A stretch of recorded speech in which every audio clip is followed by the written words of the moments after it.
Hey guys, today we're headed to the job site to talk to Jeremy Lehman about the Super Shear, a saw that makes trimming foam insulation an absolute breeze. He's gonna give us a full rundown and a complete product demo, so if you work with spray foam insulation, stick around and we'll show you how this tool will save you time and money. This is the best way to trim spray foam, hands down.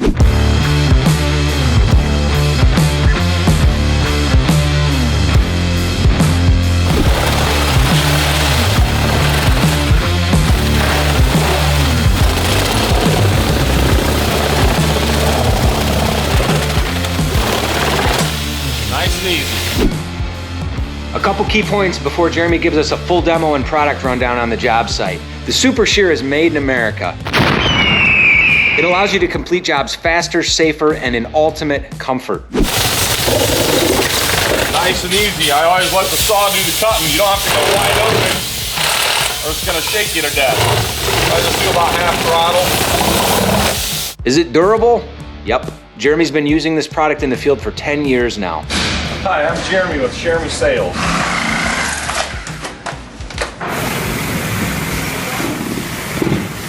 There's 3 versions, a hand saw, a corded saw, and a cordless saw. Hand saws are great for small jobs in tight areas, but look at the simplicity and speed you can expect from using a powered Super Shear. That's it.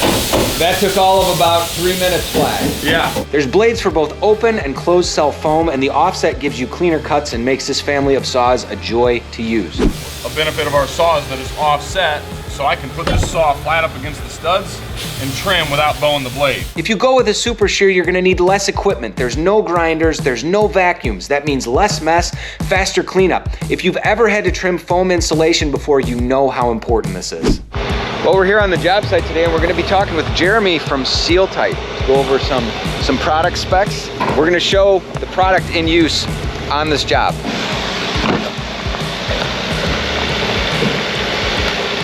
Battery version. So that's what we're going to be using today. That's pretty serious. So I want to explain to everybody a little bit about the features on the Super Shear and what we took into consideration when we were designing this saw. The first important feature is the offset on the blade here. It's not coming straight out of the middle of the saw, it is offset.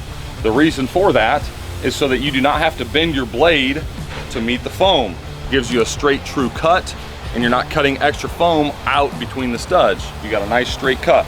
So very, very important. The next thing is the shaft. When you buy these Sawzalls, doesn't matter what brand, DeWalt, Makita, Milwaukee, they all have a very thin wall shaft that's actually hollow. We've designed our own solid steel shaft that goes in these saws. So we strip the saw down. We actually take the parts out, the drive components that connect to the shaft. We chromium diamond plate those so they're stronger. We're adding strength there. Then we hook the solid steel shaft onto that. So we've got a very, very strong saw, very strong connection there. Should be bulletproof, should last forever. The next feature would be the T-handle. Very important to keep your hand away from the pinch point, okay? If we did not have this T-handle, your hand would go underneath the saw naturally, like you would use a regular Sawzall, and you're gonna be fairly close to the pinch point or to the blade, okay? So this keeps your hand away from the blade. You've got a nice guard here, again, keeping your hand safe. So it's very balanced, very easy to use, whether you're cutting overhead, cutting the ceiling all day long. The corded model is going to be the lightest model on the market. If you don't want to use the T-handle, again, it's balanced very well. You can actually trim walls one-handed. The foam is helping to support that into the blade, and you just go right down the wall. So once you get good at it, you'll find yourself doing that, giving your hand a break. These saws come in battery options, M18, and it also comes in a corded model. The corded models are 120 volt, so we recommend if you're in a different country that has different voltage, that's one of the main reasons we came up with the battery option. You can buy these saws and use them in any country around the world. You just buy your local Milwaukee battery with your local charger that's the correct amperage, and you're in business no matter what country you're in, no matter what your voltage or amperage is in your country. Okay, so this saw is designed to cut from the right side of the wall to the left. Cutting like this, right? That's how it's designed, okay? However, to start your cut, you've got to start from the bottom and cut up. You got to turn the saw upside down. Start your cut on the wall here. Now once you've got your wall cut, once you've got started, now you're cutting from right to left, top to bottom.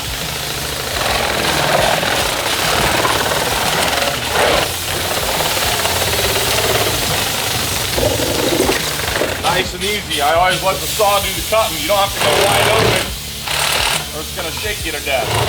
I just do about half throttle. Around the outlet box there.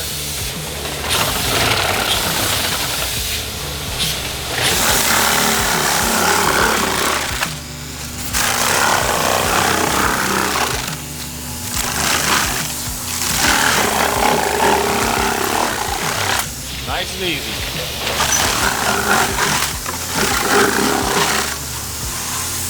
These are 9.5 foot tall walls. I can cut, no problem. I could probably cut 10-foot walls without using the scaffolding.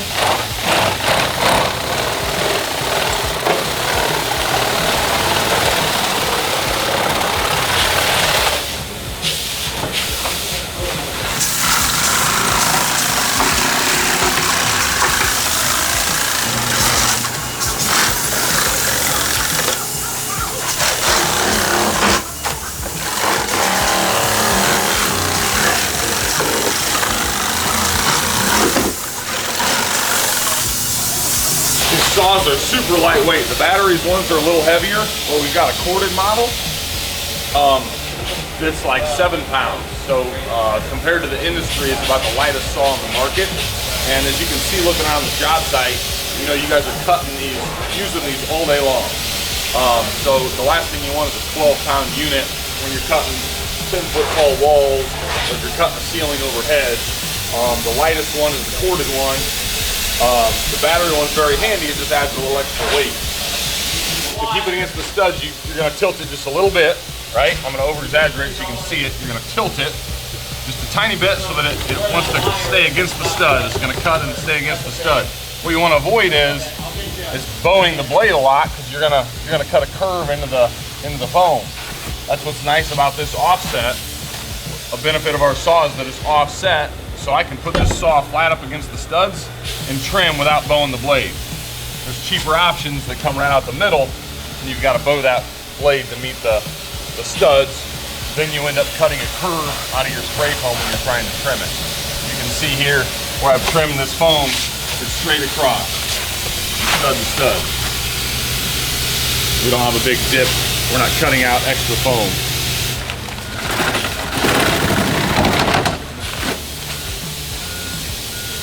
That's it. That took all of about 3 minutes flat. Yeah, I mean, it's quick. Yep. Then we're gonna do our cleanup process next. And what is this guy? This is just a random? Yep, this is just a normal Husky scraper, like a paint scraper. We like to add these little handles on them. Easier to reach a taller wall, and just gives you a little more, if you're scraping closed cell foam, it's really hard foam, so it's harder to scrape. So now you can get 2 hands on it.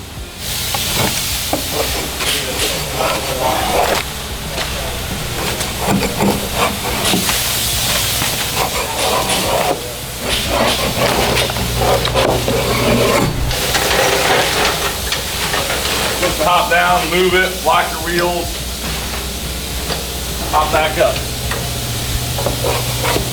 Now that we've got the walls cut and scraped, we're gonna do a quick broom just to bunch the big chunks together, and we're gonna bag those. As you can see, doing this job is very little dust. I got a little dust on me. Of course, it's always best if you wear a dust mask. Definitely safety glasses. But a mask, as long as your sprayer is out of the area, you're in a ventilated area and your sprayer is gone, you're not breathing that overspray. It's very, very minimal dust. So we're gonna grab a push broom. We're just gonna do a quick broom. We're not worried about the little pieces yet. Now we're gonna take a 55-gallon contractor grade garbage bag. All a one-man operation. You don't need 2 guys to trim or scrape or anything. I'm gonna open up our bag, put my heels on the corners of this bag, stuff it full. And walk it forward.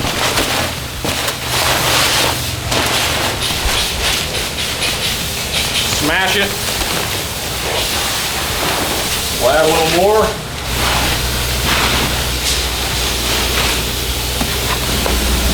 Sit on it if you like. Grab your duct tape, tape that thing on. There you go. Give me another back, please. Next, we're gonna grab our blower. We're gonna blow the room clean so it looks like it's been Shop-Vac clean when we're done. Blow it onto a small pile, scoop it up with a shovel. On this job, we covered the whole floor because we're gonna end up spraying the whole roof deck. But when you're all done, pick up your plastic, come back through the job with your Milwaukee blower, and blow the whole job clean, and it'll look like you Shop-Vac the whole place.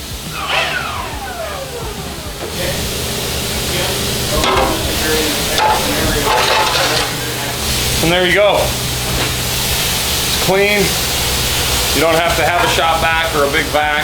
You don't have to deal with grinders that shred your spray foam and make it staticky and cover you on spray foam. Get you a nice blower, and you'll leave the job site looking cleaner than you found it. So there's two different blade types? Yes. We've got open cell blade on a cordless saw, battery operated saw. So this is your open cell blade.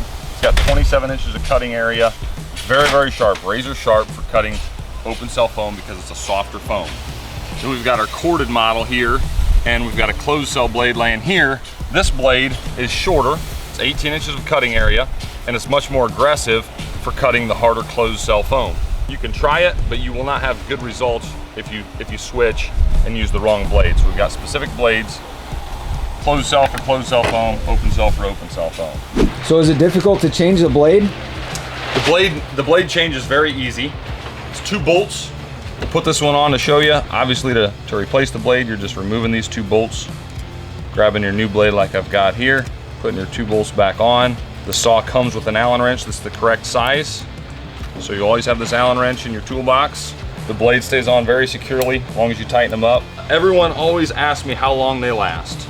That all depends what you're cutting, how often you're cutting. You know, if you're doing a remodel job and you're hitting nails, or if you're on a commercial job and you're nicking the steel electrical boxes that are sticking out, you're not gonna get as long a life. These open cell blades, I should mention, you'll see have holes in both ends. The reason for that is they're reversible, because you typically cut the most foam with the far end of the saw, so this end of the blade dulls out faster than this end, so you can flip it around, get a little more life out of the blades.